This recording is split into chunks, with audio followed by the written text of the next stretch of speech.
en fait, c'était tout simplement des sapins en Judée qui discutaient entre eux. Et puis là, il y a l'étoile du berger qui arrive et qui leur dit: ouais, les gars, moi j'ai été invité à la crèche pour adorer l'enfant Jésus. Et si ça vous dit, vous pouvez venir. Et là, il y a un sapin qui se dit: ouais, moi j'ai envie d'y aller. L'origine du sapin de Noël. Alors attends, l'histoire qu'on va raconter, c'est un gars, il s'appelle Mustapha, il est chypriote, il vit avec sa femme et ses enfants à Chypre. Et ce gars, ça fait 40 ans, il est menuisier, et c'est un expert. C'est-à-dire il fait des petits trucs, des petites sculptures, des petits animaux, des petits bonshommes, il est excellent en ce qu'il fait. Sapin de Noël. Bah, t'as pas vu la promo là à Leclerc? Ah oui, le sapin de Noël, ouais. Mais oui, mais c'est connu comme histoire, ça. C'était en Scandinavie, enfin, ou en tout cas un pays du Nord, là-bas, là, au XIe siècle, là où il fait froid. Le sapin de Noël? Bon, c'est un complot Illuminati reptilien, je suis désolé. Enfin, déjà, il y a la forme. Et le gars, ça fait 40 ans, donc il en a marre, il veut changer de métier. Du coup, il lève la tête vers le ciel, enfin, les épines.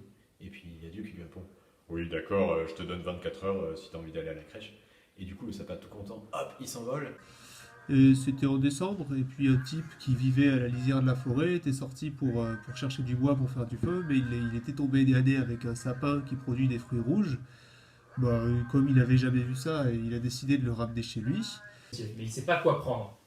Et un jour, sa femme, je crois que c'était au mois de décembre à peu près, et sa femme, elle lui offre un énorme sapin. Donc forcément, pour que Mustapha il puisse le tailler et faire des sculptures avec. Sauf que lui, il n'a pas envie. J'ai dit, il veut se reconvertir, il veut changer de métier.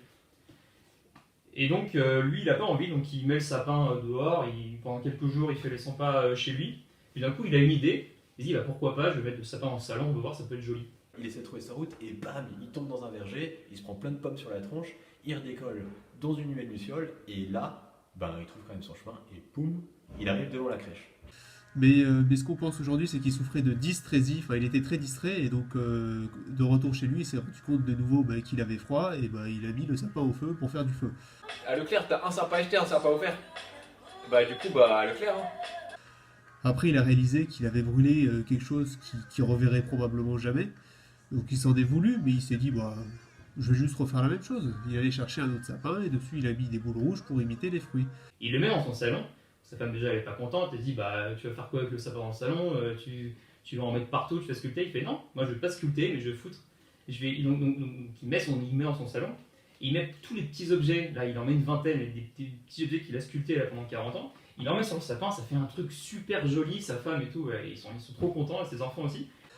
Et donc ça aurait pu en rester là, mais en fait, 2 jours plus tard, il y a le plombier qui est passé pour lui déboucher la douche, qui a vu ça, qui s'est dit, mais c'est une bonne idée, enfin, je vais faire pareil chez moi.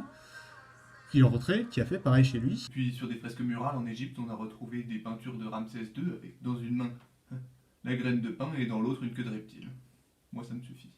Et du coup, il s'est dit, bah tiens, pourquoi j'en vendrais pas à des amis, à des gens, à la famille? Donc il commence à en vendre, il devient businessman, et je te dis, il devient businessman tellement que c'est l'homme le plus influent de Chypre et le plus fortuné. Et ben, qu'est-ce qu'on a devant la crèche?